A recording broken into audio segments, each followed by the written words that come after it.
Presiden Amerika Serikat Joe Biden mengirim 500 tentaranya untuk membantu warga Palestina yang ada di Gaza. Tidak hanya mengirimkan ratusan tentara, Biden juga mengerahkan setidaknya 4 kapal Amerika Serikat. Pengerahan bantuan pasukan dan kapal Amerika Serikat itu diduga untuk mengusir pasukan pertahanan Israel dari Gaza. Dikutip dari Tribun News pada Kamis 14 Maret 2024, hal tersebut disampaikan oleh Mayor Jenderal Angkatan Udara Amerika Serikat Pat Ryder.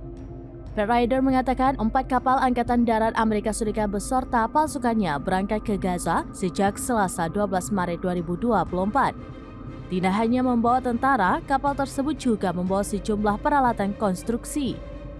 Adapun peralatan itu digunakan untuk membangun pangkalan pelabuhan sementara di pantai Gaza. Dengan begitu, Washington berharap bisa dengan mudah mengirim bantuan kemanusiaan. Pat Ryder menambahkan pelabuhan tersebut setidaknya direncanakan untuk beroperasi dalam waktu kurang lebih 60 hari.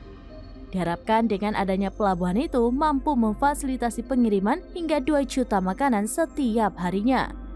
Sebelumnya, Joe Biden telah mengumumkan pembangunan pelabuhan Amerika Serikat di Gaza untuk sementara waktu tersebut pada pekan lalu. Keputusan itu diambil saat Israel membatasi rute darat ke Gaza hingga memperlambat aliran bantuan untuk warga Palestina.